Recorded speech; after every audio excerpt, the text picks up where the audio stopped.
मनुष्य योनि का भोग। एक दरिद्र ब्राह्मण यात्रा करते करते किसी नगर से गुजर रहा था। बड़े बड़े महल एवं अट्टालिकाओं को देखकर ब्राह्मण भिक्षा मांगने गया, किंतु उस नगर में किसी ने भी उसे 2 मुट्ठी अन्न नहीं दिया। आखिर दोपहर हो गई तो ब्राह्मण दुखी होकर अपने भाग्य को कोसता हुआ जा रहा था। सोच रहा था, कैसा मेरा दुर्भाग्य है, इतने बड़े नगर में मुझे खाने के लिए 2 मुट्ठी अन्न तक नहीं मिला। रोटी बनाकर खाने के लिए 2 मुट्ठी आटा तक नहीं मिला। इतने में एक सिद्ध संत की निगाह उस ब्राह्मण पर पड़ी। उन्होंने ब्राह्मण की बड़बड़ाहट सुन ली। वे बड़े पहुँचे हुए संत थे। उन्होंने कहा, हे दरिद्र ब्राह्मण, तुम मनुष्य से भिक्षा मांगो, पशु क्या जाने भिक्षा देना। यह सुनकर ब्राह्मण दंग रह गया और कहने लगा, हे महात्मन, आप क्या कर रहे हैं? बड़ी बड़ी अट्टालिकाओं में रहने वाले मनुष्य से ही मैंने भिक्षा मांगी है। महात्मा बोले, नहीं ब्राह्मण, मनुष्य शरीर में दिखने वाले वे लोग भीतर से मनुष्य नहीं हैं। अभी भी वे पिछले जन्म के हिसाब से ही जी रहे हैं। कोई शेर की योनि से आया है तो कोई कुत्ते की योनि से आया है, और कोई हिरण की योनि से आया है तो कोई गाय या भैंस की योनि से आया है। उनकी आकृति मानव शरीर की जरूर है, किंतु अभी तक उनमें मनुष्यत्व निखरा नहीं है। और जब तक मनुष्य तो नहीं दिखता तब तक दूसरे मनुष्य की पीड़ा का पता नहीं चलता। दूसरे में भी मेरा प्रभु ही है, यह ज्ञान नहीं होता। तुमने मनुष्य से नहीं पशुओं से भिक्षा मांगी है। ब्राह्मण का चेहरा दुख व निराशा से भरा था। सिद्ध पुरुष तो दूर दृष्टि से धनी होते हैं। उन्होंने कहा, देख ब्राह्मण, मैं तुझे यह चश्मा देता हूँ, इस चश्मे को पहनकर जा और कोई भी मनुष्य दिखे उससे भिक्षा मांग, फिर देख क्या होता है। वह दरिद्र ब्राह्मण जहाँ पहले गया था वहीं पुनः गया और योग सिद्धि कला वाला चश्मा पहनकर गौर से देखा। ओहो, वाकई कोई कुत्ता है, कोई बिल्ली है तो कोई बघेरा है। आकृति तो मनुष्य की है, लेकिन संस्कार पशु के। मनुष्य होने पर भी मनुष्य तत्व के संस्कार नहीं है। घूमते घूमते वह ब्राह्मण थोड़ा सा आगे गया तो देखा कि एक मोची जूते सिल रहा है। ब्राह्मण ने उसे गौर से देखा तो उसमें मनुष्य तत्व का निखार पाया। ब्राह्मण ने उसके पास जाकर कहा, भाई तेरा धंधा तो बहुत हल्का है और मैं हूँ ब्राह्मण, रीति रिवाज एवं कर्म कांड को बड़ी चुस्ती से पालता हूँ। मुझे बड़ी भूख लगी है, इसीलिए मैं तुझसे मांगता हूँ, क्योंकि मुझे तुझमें मनुष्यत्व दिखा है। उस मोची की आंखों से टप टप आंसू बरसने लगे। वह बोला, हे प्रभु, आप भूखे हैं। हे मेरे भगवान, आप भूखे हैं, इतनी देर आप कहाँ थे?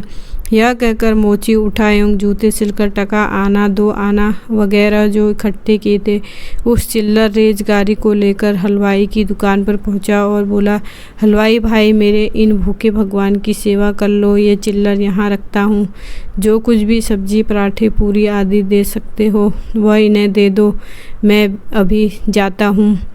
यह कहकर मोची भागा और घर जाकर अपने हाथ से बनाई हुई एक जोड़ी जूती ले आया एवं चौराहे पर उसे बेचने के लिए खड़ा हो गया। उस राज्य का राजा जूतियों का बड़ा शौकीन था। उस दिन भी उसने कई तरह की जूतियां पहनी, किंतु किसी की बनावट उसे पसंद नहीं आई तो किसी का नाप नहीं आया। 2-5 बार प्रयत्न करने पर भी राजा को कोई पसंद नहीं आई तो राजा मंत्री से क्रुद्ध होकर बोला, अगर इस बार ढंग की जूती लाया तो जूती वाले को इनाम दूंगा, और ठीक नहीं लाया तो मंत्री के बच्चे तेरी खबर ले लूँगा। देव युग से मंत्री की नज़र इस मोची के रूप में खड़े असली मानव पर पड़ गई, जिसमें मानवता खिली थी, जिसकी आंखों में कुछ प्रेम के भाव थे, चित्त में दया करुणा थी। ब्राह्मण के संग का थोड़ा रंग लगा था। मंत्री ने मोची से जूते ले लिए एवं राजा के पास ले गया। राजा को वह जूती एकदम फिट आ गई, मानो वह जूती राजा के नाप की ही बनी थी। राजा ने कहा, ऐसी जूती तो मैंने पहली बार ही पहन रहा हूँ, किस मोची ने बनाई है यह जूती? मंत्री बोला, हुजूर, यह मोची बाहर ही खड़ा है। मोची को बुलाया गया। उसको देखकर राजा की भी मानवता थोड़ी खिली। राजा ने कहा, जूती के तो 5 रुपये होते हैं, किंतु यह 5 रुपये वाली नहीं है, 500 रुपये वाली जूती है। जूती बनाने वाले को 500 और जूती के 500 कुल 1000 रुपये इसको दे दो। मोची बोला, राजा जी तनिक ठहरिए, यह जूती मेरी नहीं है, जिसकी है उसे मैं अभी ले आता हूँ। मोची जानकर विनयपूर्वक उस ब्राह्मण को राजा के पास ले आया एवं राजा से बोला, राजा जी यह जूती इन्हीं की है। राजा को आश्चर्य हुआ। वह बोला, यह तो ब्राह्मण है, इसकी जूती कैसे? राजा ने ब्राह्मण से पूछा तो ब्राह्मण ने कहा, मैं तो ब्राह्मण हूँ, यात्रा करने निकला हूँ। राजा, मोची जूती तो तुम बेच रहे थे, इस ब्राह्मण ने जूती कब खरीदी और बेची? मोची ने कहा, राजन मैंने मन में ही संकल्प कर लिया था कि जूती की जो रकम आएगी वह इन ब्राह्मण देव की होगी। जब रकम इनकी है तो मैं इन रुपयों को कैसे ले सकता हूँ, इसलिए मैं इन्हें ले आया हूँ। न जाने किस जन्म में मैंने दान करने का संकल्प किया होगा और मुकुर गया होऊंगा, तभी तो यह मोची का चोला मिला है। अब भी यदि मुकुर जाऊँ तो न जाने मेरी कैसी दुर्गति हो। इसीलिए राजन ये रुपये मेरे नहीं हुए। मेरे मन में आ गया था कि इस जूती की रकम इनके लिए होगी। फिर 5 रुपये मिलते तो भी इनके होते और 1000 मिल रहे हैं तो भी इन्हीं के हैं। हो सकता है मेरा मन बेईमान हो जाता, इसीलिए मैंने रुपयों को नहीं छुआ और असली अधिकारी को ले आया। राजा ने आश्चर्यचकित होकर ब्राह्मण से पूछा, ब्राह्मण, मोची से तुम्हारा परिचय कैसे हुआ? ब्राह्मण ने सारी आप बीती सुनाते हुए सिद्ध पुरुष के चश्मे वाली बात बताई और कहा कि राजन, आपके राज्य में पशुओं के दर्शन तो बहुत हुए, लेकिन मनुष्यत्व का अंश इन मोची भाई में ही नजर आया। राजा ने कौतूहलवश कहा, लाओ वह चश्मा जरा हम भी देखें। राजा ने चश्मा लगाकर देखा तो दरबारियों में उसे भी कोई सियार दिखा तो कोई हिरण, कोई बंदर दिखा तो कोई रीछ। राजा दंग रह गया कि यह तो पशुओं का दरबार भरा पड़ा है। उसे हुआ कि ये सब पशु है तो मैं कौन हूँ। उसने आईना मंगवाया एवं उसमें अपना चेहरा देखा तो शेर। उसके आश्चर्य की सीमा न रही। ये सारे जंगल के प्राणी और मैं जंगल का राजा, शेर यहाँ भी इनका राजा बना बैठा हूँ। राजा ने कहा, ब्राह्मण देव, योगी महाराज का यह चश्मा तो बड़ा गजब का है। वे योगी महाराज कहाँ होंगे? ब्राह्मण, वे तो कहीं चले गए। ऐसे महापुरुष कभी कभी ही और बड़ी कठिनाई से मिलते हैं।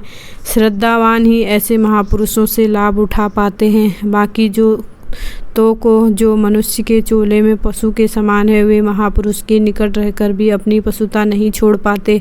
ब्राह्मण ने आगे कहा, राजन, अब तो बिना चश्मे के भी मनुष्य तत्व को परखा जा सकता है। व्यक्ति के व्यवहार को देखकर ही पता चल सकता है कि वह किस योनि से आया है। एक मेहनत करे और दूसरा उस पर हक जताए तो समझ लो कि वह सर्प योनि से आया है, क्योंकि बिल खोदने की मेहनत तो चूहा करता है, लेकिन सर्प उसको मारकर बल पर अपना अधिकार जमा बैठता है। अब इस चश्मे के बिना भी विवेक का चश्मा काम कर सकता है और दूसरों को देखे उसकी अपेक्षा स्वयं को ही देखे कि हम सर्प योनि से आए हैं कि शेर की योनि से आए हैं, या सचमुच में हम में मनुष्यता खिली है। यदि पशुता बाकी है तो वह भी मनुष्यता में बदल सकती है। कैसे गोस्वामी तुलसीदास जी ने कहा है, बिगड़ी जन्म अनेक की, सुधरे अब और आजू। तुलसी होए राम को, राम भजी तजी कुसमाजू। कुसंस्कारों को छोड़ दें, बस अपने कुसंस्कार आप निकालेंगे तो ही निकलेंगे। अपने भीतर छिपे हुए पशु तत्व को आप निकालेंगे तो ही निकलेगा। यह भी तब संभव होगा जब आप अपने समय की कीमत समझेंगे। मनुष्यत्व आए तो एक एक पल को सार्थक किए बिना आप चुप नहीं बैठेंगे। पशु अपना समय ऐसे ही गंवाता है। पशुत्व के संस्कार पड़े रहेंगे तो आपका समय बिगड़ेगा। तब पशुत्व के संस्कार को आप बाहर निकालिए एवं मनुष्यत्व के संस्कारों को उभारिए। फिर सिद्ध पुरुष का चश्मा नहीं, वरना अपने विवेक का चश्मा ही कार्य करेगा और इस विवेक के चश्मे को पाने की युक्ति मिलती है हरि नाम संकीर्तन याना सत्य का संग व सत्संग से। तो हे आत्मजनों, मानवता से जो पूर्ण हो वही मनुष्य कहलाता है। बिना मानवता के मानव भी पशु तुल्य रह जाता है। इसलिए आप जो भी कमा रहे हो उसमें से कम 2% दान करते रहें। जो सेवा आपको सही लगे उसमें। आपको हमारी ये वीडियो कैसी लगी कमेंट बॉक्स में ज़रूर बताएं। Thanks for watching.